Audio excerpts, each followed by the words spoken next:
क्योंकि समिति क्या बनेगी जब सब जांच हो गया है, सरकार इस बात को समझती है तो फिर जांच करने की क्या जरूरत। देखिए विपक्ष पक्ष की बात इसमें नहीं, सारे लोग शिक्षकों के समस्याओं से अवगत, चाहे माननीय मुख्यमंत्री जी हों, माननीय उप मुख्यमंत्री हों, माननीय शिक्षा मंत्री हों, तो मैं समझता हूं जो उसका इम्प्लीमेंटेशन नहीं हो रहा है। फीलिंग है लेकिन जब तक इम्प्लीमेंटेशन नहीं हुआ तब तक तो हम लोग कुछ मानेंगे नहीं। आप लोग छोड़ देंगे या फिर आप लोग की लड़ाई? नहीं, हम लोग पूरे दम खम से उनकी लड़ाई को, शिक्षकों की लड़ाई को लड़ रहे हैं और आगे भी लड़ते हैं। भी वो मर्यादा पूर्वक जो होता है अपर हाउस में है, इस पर मर्यादा पूर्वक डिस्कशन हो सकता है, लेकिन कोई व्यक्तिगत इशू आ जाए ये तो नहीं समझते उचित है। संयम बरतनी चाहिए, सबको संयम बरत। पनोरमा ग्रुप, जो सोचता है वो करता है, आपके अपने सपनों का आशियाना। नमस्कार, आप न्यूज़ 4 नेशन देख रहे हैं, मैं हूं आपके साथ वंदना। बिहार विधानमंडल का बजट सत्र शुरू है और आज 12वां दिन है। 12वें दिन भी सरकार और विपक्ष के बीच आमने सामने जो है खूब नोकझोंक देखने को मिली। सवाल यह है कि बिहार के जो मुद्दे हैं, जो जनता से जुड़े हुए सवाल हैं, क्या सदन में वाकई में उठाए जा रहे हैं? क्योंकि उसमें वित्त रहित शिक्षक भी हैं, शिक्षा विभाग से भी जुड़ा हुआ है, स्वास्थ्य है, भ्रष्टाचार है, क्योंकि विपक्ष का यही सवाल रहता है। तो क्या वाकई में जो इनके मुद्दे हैं वो सदन में उठाए जा रहे हैं, सरकार के द्वारा उसका जवाब दिया जा रहा है पूर्णतः? हमारे साथ बात करने के लिए हैं कांग्रेस एमएलसी मदन मोहन झा, कांग्रेस के वरिष्ठ नेता हैं। कैसे देख रहे हैं, क्या लग रहा है, सरकार आप लोग के मुद्दों पर बहस हो रही है कि बस आपसी नोकझोंक ही सिर्फ हो रहा है?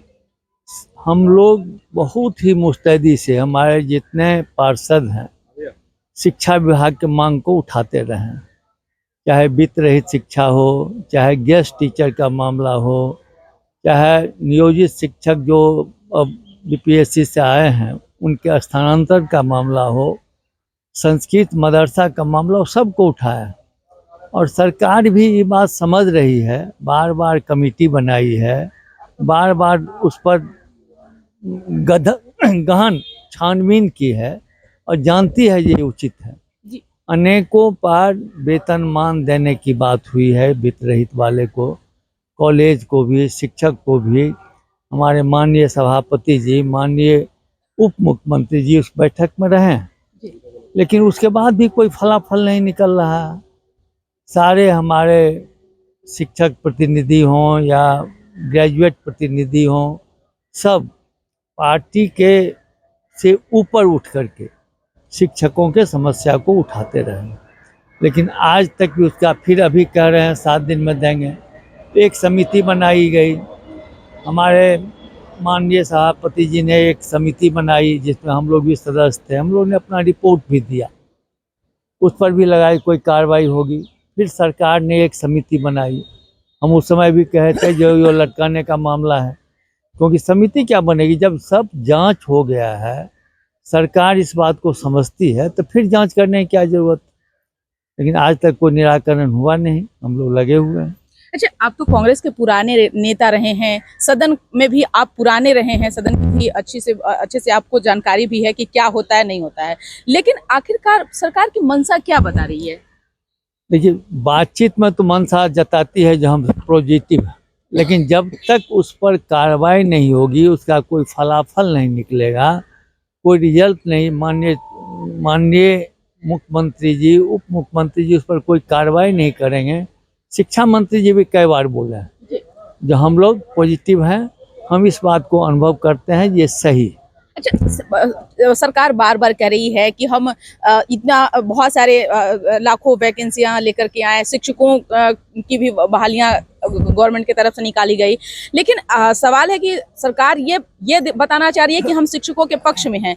आप एक नेता होने के नाते, विपक्ष के नेता होने के नाते आपको क्या लगता है? देखिए, विपक्ष पक्ष की बात इसमें नहीं है, सारे लोग शिक्षकों के समस्याओं से अवगत, चाहे माननीय मुख्यमंत्री जी हों, माननीय उप मुख्यमंत्री हों, माननीय शिक्षा मंत्री हों, और हमारे सभी सदस्य बार बार उनको आगाह करते आए हैं और उनको लेटेस्ट पोजीशन क्या है उससे अवगत कराते आए हैं, लेकिन वो लोग एग्री भी करते हैं जो वेतनमान भी मिलना चाहिए, घाटा अनुदान भी मिलना चाहिए, उन लोग को 8 साल का जो वेतन या अनुदान बाकी है उसका भी पेमेंट होना चाहिए।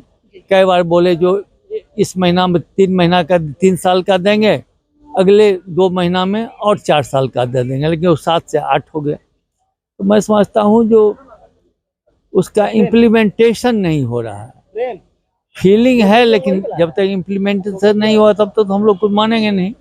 आप लोग छोड़ देंगे या फिर आप लोग की लड़ाई? नहीं, हम लोग पूरे दम खम से उनकी लड़ाई को, शिक्षकों की लड़ाई को लड़ रहे हैं और आगे भी लड़ते रहें। अच्छा, एक सवाल यह है कि सदन में क्यों ऐसा लग रहा है कि विपक्ष कमजोर दिखाई दे रहा है?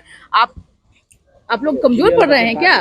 नहीं, कमजोर तो देखिए, अगर सच्चाई है जो कमजोर नहीं है, लेकिन संख्या बल तो है उनका जी। संख्या बल, वहाँ तर्क की बात होनी चाहिए। अगर एक भी आदमी तर्कपूर्ण बात कहती है और सारा सदन नहीं चाहता तो तर्कपूर्ण बात पर निष्कर्ष निकलना चाहिए। मतलब नेताओं में पावर है, नेताओं में ऊर्जा है, लेकिन संख्या थोड़ा सा जो है आप नहीं, संख्या तो कम है, ये बात सही है, लेकिन हम समझते हैं ये हाउस जो है अपर हाउस है। जी बिल्कुल। इसमें संख्या बल पर नहीं होना चाहिए, इसमें लोगों की समस्या क्या है उसका निराकरण होना चाहिए जी, जिसमें बहुत कोताही हो रही है। अच्छा, एक सवाल आपसे है, ये बहुत ही महत्वपूर्ण है, क्योंकि आने वाला समय को क्या सीख मिल रही है सदन के नेताओं से और सदन की प्रक्रिया से? हमारा सवाल आप समझ गए होंगे कि जिस तरह से आपस में नेता भिड़ रहे हैं, मुद्दे को लेकर के भिड़ना चाहिए तो आपस में अशोक चौधरी हो, सुनील सिन्हा हो या फिर फलाने कोई भी नेता हो, नहीं